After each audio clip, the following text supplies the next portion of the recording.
Hey guys, my name is Matsumo, and welcome to another episode of Monday Mailbox. This is a video series where you, the viewer, can submit your gaming-related questions, and then I will give my humble opinion on them.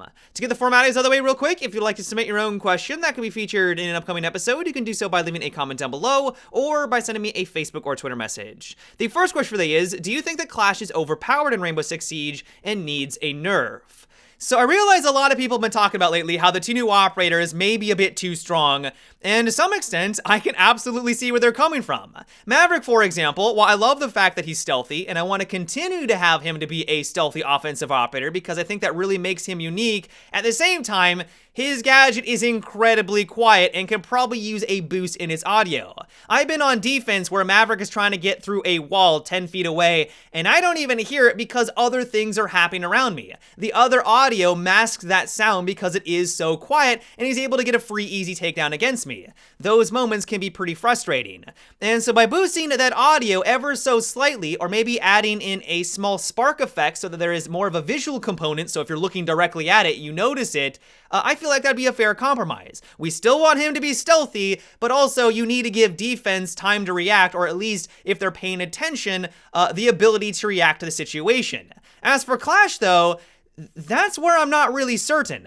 I will fully admit that she is a very strong operator. In the right hands and with a well-coordinated team, she can be very difficult to deal with, but that may be simply down to growing pains because we've never had to deal with something like this on the offensive team before. This is the very first time in the entire life of Rainbow Six Siege that there's ever been a shield operator on defense, and it flips that power dynamic. Most people on defense have learned how to deal with shield operators because they have to push into you. The closer they are, usually then they start to have the advantage, especially if you're going against a blitz. But how do you deal with that on offense when you need to be the one that pushes into the clash and she has that ability to slow you down? It's difficult to do so. And so maybe the reason why everyone thinks that she's so strong right now is because no one's really learned how to work around it just yet. It could be those growing pains. That said though, one adjustment I would like to see done to her is to try to smooth out the animation when she's switching between her shield on over onto her secondary weapon. I've had moments when I'm charging at her to try to close the gap to melee, and then seemingly out of nowhere, she switches on over to her secondary, but the animation is so fast that she doesn't even bring up her secondary to her face to aim down sight, and she gets a headshot. If you watch the cam after that, you will notice that she did ADS, but you didn't see it on your end whatsoever. That can be a bit frustrating. And so I don't know if they need to slow down the actual animation so that the servers can keep up. I don't know if that's the case, but that would be one thing I would like to see them adjust. Other than that though, I'm not entirely sure what they could do to nerf her. I mean, of course, they could reduce the range of her gadget. They could also make that slow effect less effective so that it doesn't slow the enemy as much. But that's really all they could do. And so all in all, well, I will agree with you that they are very strong right now, and I think that they could probably use some small, subtle adjustments here and there, especially with regard to Clash. I really feel like it might be too early to tell. These are one of those operators that are basic, but they're so different from anything that we've ever had to go against before, there might just be that learning curve, and people need to get used to that new gameplay. The next question is, don't you think that Rainbow Six in-game voice chat should have op icon next to the nickname, because sometimes it's hard to tell who is talking to you? Absolutely. Especially if you're playing with a bunch of randoms, this could be really beneficial when they make very vague callouts. I'm sure you guys have had the call out where someone says that Bandit is directly next to me. You've never heard this guy before, you've never played with him, you can't recognize his voice, and you have no idea what operator he's playing as. You have 4 other teammates scattered around the map. Which one's the bandit? Where is the bandit? First of all, hopefully they should make more specific callouts like bandits on yellow, bandits on the north staircase, something like that would be better, but not everyone knows those callouts, and so to have an icon directly next to that person who's talking, it's like, oh, that player is Zofia. I can then quickly figure out where Zofia is, and now I know generally where that bandit is located. There's a lot of situations where this would be beneficial, and I don't see why Ubisoft couldn't do it. They could even take it a step further and make it where your icon, when you talk, actually lights on up. So if you're looking at the Zofia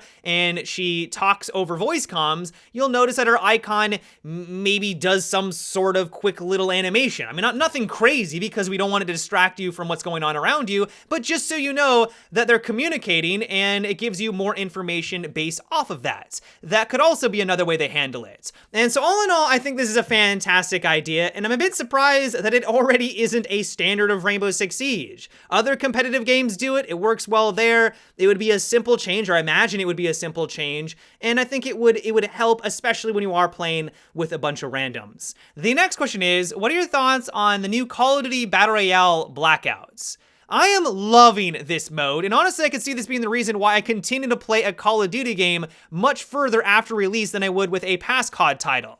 I think the best way of looking at it is that Blackout is basically PlayerUnknown Battlegrounds, but the faster movement system and gameplay of the Call of Duty franchise. Now, you might be thinking, well, wait a second, doesn't that make them entirely different games? Because PUBG is known for more of its slow, methodical, tactical realism. Like, that's what that franchise is all about, while Call of Duty, of course, is more arcadey.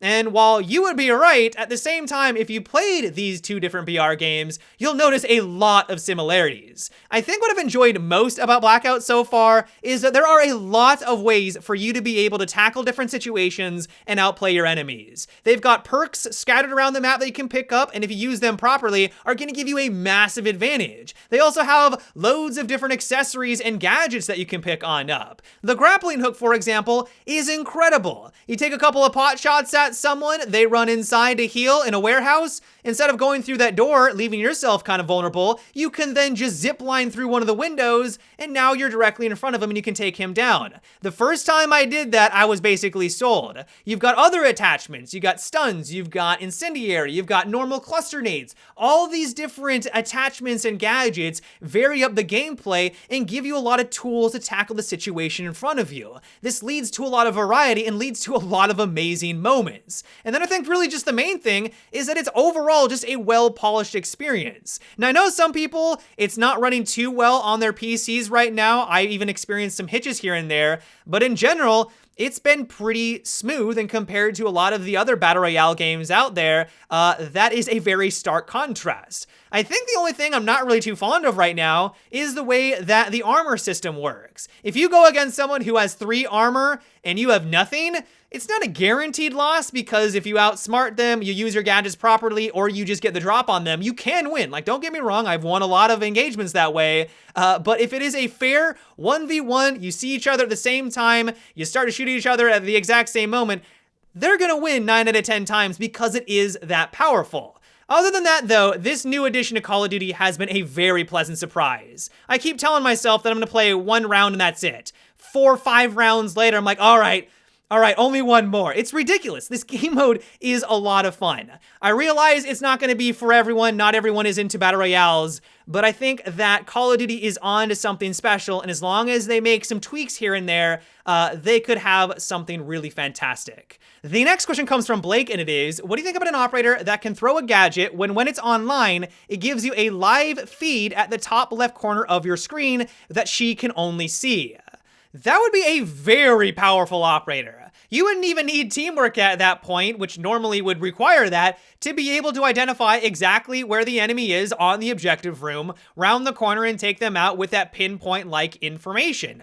This would be powerful for both roaming and for just anchoring on the objective. You want to ensure that they don't get into the open area on Bang, for example. Put that camera, know when they enter on in. You can literally just stare at the corner of your screen, know exactly where they are. You don't even have to peek your head out as you're moving around all those different all of those office cubicles, and then just flank and take them out. Like, there's so much information. The reason why cameras aren't crazy overpowered now is that you have to be in them to be able to see what's going on. As soon as you get out, you lose that information. Sure, someone could call out, they could try to direct you as to where they're located, but you don't have perfect communication. Things are gonna get lost in translation. They're not gonna make the perfect call-outs every single time, and that's how cameras are balanced. But with this new operator, you wouldn't need to rely on that at all. As soon as you get off of your normal cameras, it's still in the side of your screen. I don't know. I guess one limiting factor is that I would guess that you would only be able to use one of these cameras at a time, so that you couldn't just have like 5 cameras on your screen all at once. First of all, that'd probably be pretty confusing, but also like that would just be unreasonable. So I guess that would be one way they could balance it out. But other than that, like, this just seems blatantly overpowered, in my opinion. The other reason why I don't think that this would necessarily work is that one big thing that Ubisoft would have to overcome is rendering two different screens at the same time. The reason why most video games don't have mirrors, for example, is for this very reason. Having to render two different things happening on screen is very difficult and is very resource intensive. And so if you want to maintain a high frame rate, but also have that camera rendering exactly what's going on in a different part of the map, that may be very difficult for them to overcome. I'm not a gameplay developer, I don't know exactly the specifics, but I've heard from multiple sources having two screens on one screen is very difficult to do for that very reason. And so all in all, I would be very surprised to have an operator like this introduced into Rainbow Six Siege, mainly because I think it'd be overpowered. There needs to be some weakness here. Maybe I'm not looking at the right angle, but I just think that this doesn't really have much of a place in Rainbow Six Siege, but of course that is just my 2 cents. But yeah, guys, that is about it for today's episode of Monday Mailbox. I hope you enjoyed. Let me know what you thought about what we discussed in today's video. Do you think that Clash and Maverick need a nerf? Do you think that they're in a good place right now? How would you go about adjusting them? Let me know down below in the comments. As always, if you'd like to submit your own question for an upcoming episode, you can also leave a comment or by sending me a Facebook or Twitter message. But until tomorrow, guys, have a good one and take it easy.